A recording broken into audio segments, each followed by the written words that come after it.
I now welcome representatives from Accolade Wines. I understand that information on parliamentary privilege and the protection of witnesses giving evidence to Senate committees has been provided to you. For the Hansard record, will you please state your name and the capacity in which you appear today? Thank you. My name is Joe Russo and I am the Chief Supply Chain Officer for Accolade Wines. Great, thank you. Would you like to make a short opening statement, Mr Russo? I will, thank you, Senator. Thank you. Thank you for the opportunity to provide evidence to the committee. Accolade is one of Australia's leading wine producers with a diverse portfolio of premium and commercial wine brands, including Hardy's, Grant Burge, Banrock Station and Berry Estates. We're proud of the role we play in communities we source grapes and make wine in. In many of these regions, we are a significant employer. In the Riverland, circa 350 people, full-time equivalents, in the local community, which swells to about 500 as we go through vintage. Maintaining close connectivity to the community is incredibly important. The Australian wine industry is facing a significant structural challenge. This is not new news and has been brewing for some time. Without repeating what you have read through various submissions to the committee, Australia has a significant surplus of grape varieties that simply outstrip consumer demand, both domestically and internationally. Whether winemakers are bulk wine suppliers or branded finished goods suppliers, the challenge remains. This challenge is largely related to global or macroeconomic factors well beyond the control of any individual participant in the wine market. These factors include changing consumer preferences and a genuine decline in consumption, high inflation and cost of living. We compete for discretionary income, increased competition in total beverage alcohol, ongoing impacts from the extended loss of a major export market, namely China, increased supply chain costs. Our biggest market in Accolade is the United Kingdom, and shipping costs through Red Sea surcharges and peak season surcharges post-COVID, and the impacts of energy, inflation and duty reform in the UK, again, one of our biggest export markets, driving complexity and increased costs for our business.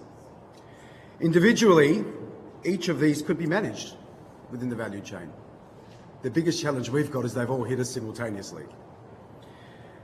Collectively, the factors have generated significant financial challenges for many wine businesses. Our own business was required to undertake a substantial recapitalisation process and ownership transition earlier this year. Accolade Wines continues to operate in a highly competitive environment, and whilst we have scale, it does not translate into an unreasonable level of market power. The ACCC has acknowledged that Accolade and other Australian winemakers are price takers globally and domestically. What this means in everyday language is we must act commercially and with reference to market forces.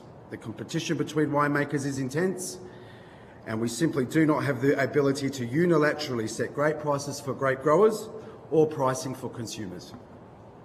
We work hard at fostering strong relationships with our customer base. This has been evidenced by Accolade being rated #1 in wine as polled by the Advantage Group, an independent survey of our customers. Accolade has a significant investment in the wine industry and therefore remains committed to the industry operating in a sustainable way for the benefit of all participants. I have not had the same tenure as many of the people in front of you. I've only been with Accolade for 5 years and been in role for 9 months. And I will openly say that our relationship with CCW and the growers has not been where it needs to be. That said, I have made a commitment to assist in rebuilding this relationship and rebuilding trust. Accolade is the only entity in Australia, private or public, to have made a meaningful effort to support the difficult but necessary transition via support package put to the Riverland growers in the H1 of this calendar year. Despite this package not being accepted, we remain committed to being a party to gaining a sustainable wine industry through the entire value chain. The Code of Conduct for Australian wine grape purchasers is generally operating well, provides a robust and transparent mechanism to resolve disputes that is well utilised by industry. We acknowledge there is scope to continuously improve the code by increasing coverage, potentially strengthen penalty provisions, and we are prepared to work with industry to achieve those outcomes. However, we do not support proposals to make the code mandatory. The ACCC argues that prescribing a wine grape purchase code would be significantly more complex and resource dependent, and we believe there is no benefit of such a move that would outweigh the costs involved in an already margined, challenged industry. Again, I thank you for the opportunity to speak to you today and welcome your questions. Yeah, thank you, Mr. Russo. I'll go to Senator Pocock for questions, and then I'll go to you, Senator Russo, and then I'll finish with some. Because we have split this segment, I'll just have to keep a close eye on the time. No worries. Thanks, Chair, and thanks, Mr. Russo, for appearing. You've pointed to your significance in the industry, employing hundreds of people and a very significant player across the supply chain. Why did you not put in a submission to this Senate inquiry? We felt it would be a better option to actually appear in person. We've positioned ourselves, we've provided many submissions with Dr. Craig Emerson and others around the wine industry as a whole, but felt it incredibly necessary to be here in person. I really appreciate you being here in person, but everyone else who appeared has gone to some lengths to give us their thoughts in advance, which is very helpful, of course, to the Parliament. I think it would have been very important for you to have put in writing what your view was. So disappointing that you didn't do that. I appreciate that, Senator. You've mentioned that you don't believe you have an unreasonable level of market power. You, as I understand, hold around please correct me if I have this wrong, 6.6% of market share in 2025 and the fourth largest player in the wine market. And if your merger proceeds, as I think it is going to, you'll become the second largest player. Some stakeholders have likened that to Coles amalgamating with another major supermarket chain. What's your response to this question or this assertion that you are a very powerful player in the market? The ACCC has already indicated that we don't hold increased power from a market point of view, not in grape purchasing, not in grape processing, and nor in wholesale sale of wine. Our market share in comparison, if you look at incredibly fragmented category, there are we hold about 250 SKUs in our range, and we only represent about 10% at the moment. That tells us we're competing on shelf against 2,500 SKUs. So from a market power perspective, given that the regulator has already indicated they wouldn't block the merger per se, I can't see that being as unreasonable. You've suggested that your relationship with CCW and its 550-odd producers hasn't been where it needs to be. Isn't that a reflection of a lot of power in relation to those individuals, that you have been in a relationship which hasn't been where it should be? The relationship actually isn't with the 550 or 507 growers, Senator. The relationship that we have is with CCW. Yes, who represent our 500 contract. growers. Yeah, our contract That's actually semantic. is with CCW. And whilst we want to build relationships with our growers, on occasion we've actually been withheld from doing so. I was intimately involved earlier this year in a grower engagement session with regards to the negotiation of a new contract, holding individual grower engagement sessions, holding mass meetings with all and sundry. On some of those occasions, we're actually asked not to. So the relationship sits with CCW. CCW has a relationship with the growers, and I think that's an important element to bring out in this inquiry, because when it comes to setting price, it's actually with CCW, the cooperative, and they also have a job to do in the education of our grower base. I'm not asking you, Mr. Russo, about whether CCW does a good job. That's not what you're here to answer to. I'm asking about you and your relationship with CCW, which is a commercial relationship which affects many players. So I'm asking you on your reflections about the power that you exercise in relation to CCW. We are their only customer, Senator. We are their only customer, and I wouldn't take the assertion that is then power. I would take the assertion that we are their only customer. When we tried to renegotiate and reset the contract around the total universe of tonnes, one of our asks was to diversify the customer base, so that you're not solely contingent and reliant on one customer. So we have heard a lot of evidence here about arbitrators coming in and assisting where there is a conflict in relation to a contract, and a number of cases where that has gone against the interests, the recommendation of the arbitration officer. The independent arbitrator has gone against the interests of CCW, and then most recently it went the other way, and it was contested at the very minimum would be the right language by Accolade. What's your response to the accusation that we've heard, and we've certainly seen in submissions, that you haven't acted in good faith, and your deep pockets and internal legal capability have allowed you to act very powerfully against a group of producers who have to exercise a levy on their members to lawyer up and try and defend themselves? I understand the question. We weren't in breach of the code in 2023. Our contract with CCW, it was drafted in 1999, so it's 25 years old. That being said, many of the clauses within that contract with CCW comply with the code in many regards. Now, Accolade and CCW in 2023 jointly appointed an independent expert based on pricing discrepancies and not being able to agree. Sorry, Mr. Russell, can I just stop you there for 1 second, just to clarify, because we were told that you appointed. No, that's not. It was jointly appointed, and it always has been. Right, I've been with the business 5 years. 4 out of 5 have gone to an independent expert, and it needs to be a joint appointment. Okay, thank you. And within that, there are rules. So each party puts their submission to the independent expert, and neither reviews each other's. In short, that independent expert then does their thing around pricing and where it lands.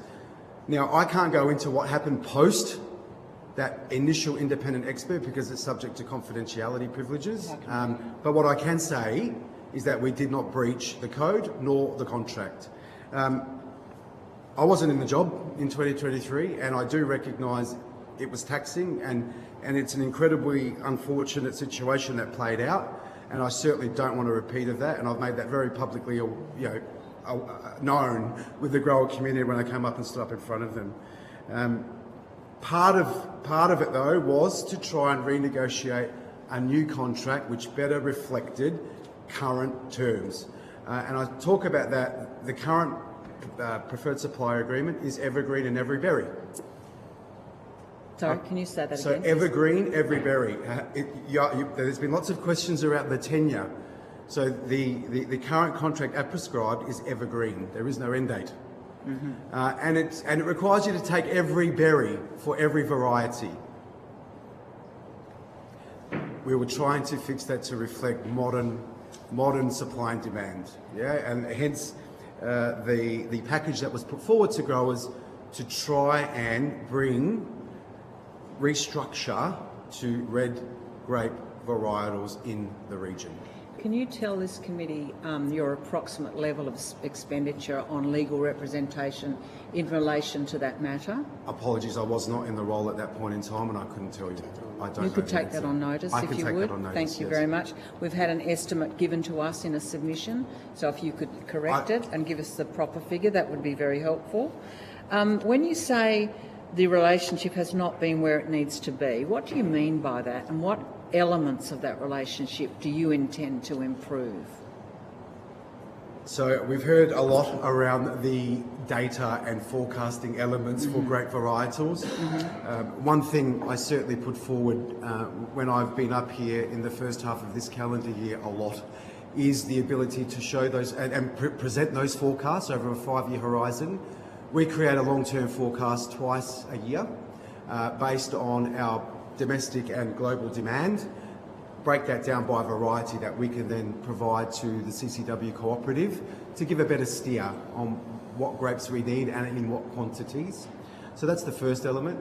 2, it's been incredibly adversarial on both sides. I'm not going to suggest there's one party worse than the other. I think it's been on both sides. I know that CCW have had 3 general managers in my tenure, for example, so it has been difficult on both sides of the fence. And look, just build relationships. There's a good start. Build a relationship with the people that are the cornerstone of your business in the Riverland. So you have made a general comment that you think the code should remain voluntary. You are opposed, as I understand what you've just told us, to a mandatory code. Have I understood you correctly? That's correct. I don't see any need to mandate the code as at today. And you feel it's operating well? I think I heard you say those words. That is correct. We've heard evidence to the contrary from, I think, everyone who's appeared today before us. What's your response? I'm sure you've read submissions to the many people who have recommended changes in the timing of the prices made available to producers, to the there being genuine penalties. I think you did mention penalties in your comment. I did. Yep. Yeah. So can you give us your response to those critical Elements, yeah. things that people have been pushing for? I can. Yeah. Okay. So we spoke. There's been a lot of talk about pricing and the timing associated with the releasing of that pricing. Accolade can release pricing in July. Of course it can. We'll factor risk into that pricing for the unknown. And that's the problem I see with going early with pricing. The industry is fragmented. Your long-term forecasts change. In the last week, I've seen the UK pull down their demand significantly on the back of duty reform, right? So the time lag between July and December is long. Now, you can give an indicative price. Of course you can. You've got plenty of price indications in Wine Australia. There's other CIADI reports that talk about bulk wine pricing. I've also heard that, and the triangulation of, which is generally how you set pricing, whether you're packaged or not. I think I get your point there. What about the penalties? I just know my time is short. Oh, sorry. You could move to what penalties do you support should be introduced? I don't have a view on what penalties should be imposed upon wine processors for non-compliance. I don't particularly have a view on that, Senator. Okay, thanks. Just before I go to Senator Ruston, the reason we're having this Senate inquiry today is because of what happened in 2023 between yourself and CCW. Yep. So if you mentioned it didn't play out, some regrets there. If you had your time again, would you have walked away from that contract, or would you have honoured it through the independent third party? We didn't walk away from the contract. We challenged the findings, and we were within our rights to challenge the findings of that expert determination. Hence why I say we weren't in breach of our contract or the code. But didn't you add an extra? You mentioned earlier you added something about diversifying to that. We were told today that you went back with another demand in relation to this particular arbitration. Yeah. Which wasn't part of the original arbitration. It's under confidentiality privilege. I'm more than happy to take it on notice and provide the answer to you. You've got complete privilege when you're speaking today, Mr. Rosso. You've got parliamentary privilege. Yeah. Well, that's internal. It's internal, yeah. Yeah. I need to take that on notice. Right, I'll go to you, Senator. Sorry, Russell. thank you. Yeah, thank you. Look, thank you, and I apologise if you've answered these questions. I just had an urgent call I had to That's take. okay. So I'm just interested in terms of how Accolade determines the price that it offered yesterday. We heard earlier from TWG that it was a combination of input and production costs and market price. Is that the same sort of exercise that you? Same triangulation, Senator, yep. Okay. With one overlay, apologies, with one overlay, my own supply and demand.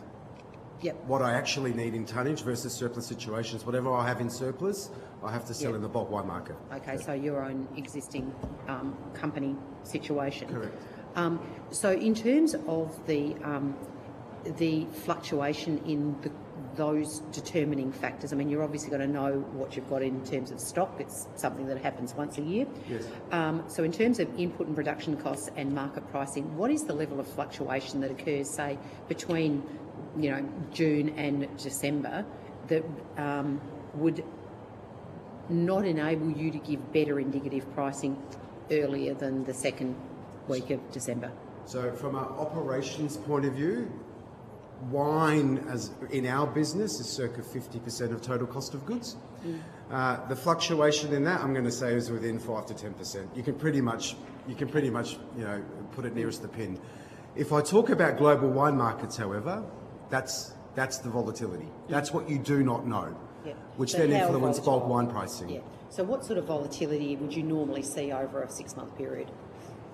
In our own internal costs, you mean? No. Or in the global. global? 5 to 10%, perhaps, if I was to take a stab at it. Okay. And so that 5%, 10%, how does that then translate back to the price on the ground to the grower? Depending on which way it's going, is which way the grape price will go. Yeah, no, I get Our that. primary indicator would be bulk wine pricing, as released by Wine Australia, CIATI, etc. And what we can adequately do from a break-even analysis, and we'll do that accordingly. Okay. One of the previous witnesses, and you were in the room when he made the comment around the fact that there is nothing refers to price in the contracts. I mean, is there any foreseeable situation into the future where price could actually form part of the contract? So, there is a view that you don't want the code. I'll ask you about that in a minute. But in the absence of actually having anything in the relation to a code, there really does seem to me like there needs to be at least some reference to pricing in the contractual arrangements with the growers. Otherwise, they really are left completely at the whim of the marketplace with no control whatsoever. Can you see that there is a need to have some sort of pricing component of the negotiation that exists between you and your suppliers to enable them to have certainty? Otherwise, I can't see why we're going to have any grape growers in a minute. So we would generally do that for new plantings, etc. Yeah. We would put in minimum pricing. No, I wasn't talking about minimum pricing, just talking a reflection of pricing. I mean, like the arrangement that you put in place. So if you've got a new grower that's come on and you've told them that you want them to go and plant Tempranillo or whatever, Yes. do you then say to them, I will give you a contract for a period of time at a certain price? Yes. And can you break that contract? No. Okay, cool. So just finally, in relation to the voluntary code, I understand Accolade is a signatory to the voluntary We are code? indeed, yes. Okay. Do you believe that you are meeting the intent of the code as an organisation? Yes, I do. Okay. Right. Thank you, Chair. Yeah, thanks. So, Mr. Rosso, we'd heard from the witnesses today that under previous third-party arbitrations had been found in the favour of the winemaker in Accolade, and the growers didn't contest those previous decisions. Yes. You did contest the decision when it went against you. You just mentioned a little bit earlier, so I'm a little bit confused that you went back to the growers with some kind of proposal around diversifying. Was that the time you did that? I'm just a little bit. So that was post the issue associated with the independent determination. So that was part of a support package to remove 23,000 tonnes of red varietals out of the ground. Right. For a okay. sum of money. So so then to be clear, then when you say you contested the decision of the third-party arbitrator, without giving us the details, did you go back to the growers with extra demands? Like how did you contest? How did you contest that? Was it just purely on price that we're just not going to pay that price? It was. Again, I'll take that on notice and I'll Right. give you the appropriate answer. You don't have to go into details with its commercial in confidence, but Yeah. what was the nature of you contesting that decision? I'll take that on notice. Okay. Look, I've been in the finance world myself, and I had a look at your background. I know you have too. With the equity, was it Bain who bought the company? You said there'd been a transfer of ownership, and you've been there for that recently. Yes. You didn't paint a very rosy picture of the state of the industry, and no one has today. Why were these equity partners buying into and recapitalising a company, given such a horrific outlook for the industry? What's your view on that? Cyclical. My view would be, it's cyclical. So supply chains post-COVID have been the most tumultuous 4 years that I've experienced in 30 running supply businesses, with increased headwinds, inflation, energy, etc. And then there's probably a longer-term view around consolidation, and hence the announcement middle of this year around the merger with Pernod Ricard. So I think the Bain or the AWHL consortium saw it as an opportunity. So it is a long-term A opportunity. longer-term opportunity. Yep. And would that consolidation include growers going to the wall and exiting Not at the all. industry? Not at all. No? We still need grapes, and that's the fundamental outlook here. We have a winery which has hundreds of millions of dollars invested in it. You need to put tonnage through the winery to get the recovery on that overhead. So we still need grapes. I've stood up in front of growers every week for virtually 3 months, telling them the same message: we need your grapes. What I wanted to try and change was the varietal mix to better meet the supply and demand profile than evergreen and every berry. Right. That was what we're trying to change. As Accolade, are you vertically integrated at all? Is there a reason you haven't purchased vineyards and gone down that road? It's just capitally intensive, that's all. It's just the capital associated with it. With buying vineyards? Yeah, that's correct, yeah. Okay. We took it's not because you don't want to take on the risks of the agricultural risks and other risks of being a wine grower? We took $115 million inventory impairment in 22. Yeah. We took $150 million of goodwill on brand in 22. We had a net reported loss of $230 million. Yeah. So we went out buying vineyards. We're actually selling assets, Right. Senator. Okay. Now, I appreciate all the risks associated with what your business model of buying grapes and making wine and marketing it and distributing it. But do you accept the high risks that are associated with growing grapes and Of course, I accept having this to make a living out agricultural. of that? Of course, I accept this agricultural risk. Of course. And don't you think there should be a code of conduct that tries to better balance those risks? You've got your risks, growers have got their risks, and when you walk away from a third-party arbitration, that puts people's livelihoods on the line. Don't you think that's a red line or a line in the sand that shouldn't be crossed? I think there's genuine ways in which we can improve the code. Genuine ways in which we can improve the code. Do I think that you can mandate pricing? No, I don't. I don't know how you do that. I don't know how you set floor pricing. I don't know how you can't involve industry in the biggest issue for me is changes to it. We're happy with the way it is structured at the moment. If it was mandatory, it's the changes thereafter without consultation with industry that we're more concerned about. Okay, but even if it wasn't prescriptive on price, which I understand, there's one model where it could be minimum prices, another where it could just be the current model, but it's mandated participation, and if you go to third-party arbitration, it's mandated you accept the outcome. Don't you think that's reasonable? If the panel's truly independent, you provide your information to them. Look, if you said to them, if we pay this, we'll go broke. Like, we'll go to the wall, so none of them will have any buyers. Yes. Surely that's the kind of information you give a third-party facilitator. And then the growers give their information and they come to some kind of agreement.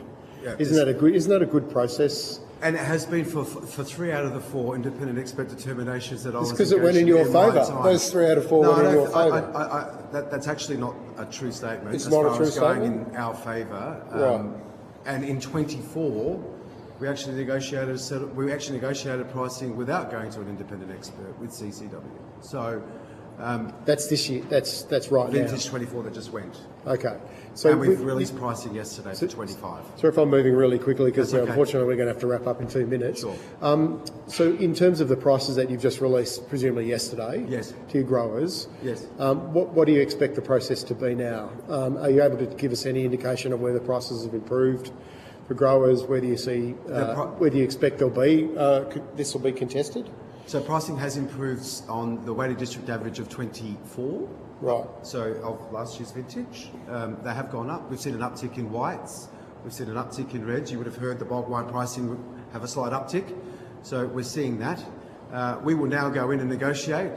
My head of grape supply is actually meeting with CCW today to go through that schedule. And we'll continue to negotiate between now and probably about the middle of Jan, where we need to that's where the rubber hits the road, basically. Okay. And if it's contested, or they contest it and it goes to a third party arbiter, will you accept the decision of that this time? If the arbitration is done in accordance with the submissions, yes. And it wasn't done that last time? I'll submit my answer. I've taken that question on notice. Thank Okay. you. Right. Thank you for your time. We're very likely to have some questions for you on notice, and we'd appreciate those. What was the time? 20th of December, if possible. I know that's getting close to Christmas time. Maybe we can talk about that. Okay, That's what the committee said at the moment. Okay, thank you. All right. Thank you. Thank you so much. Thanks for your evidence. So I now call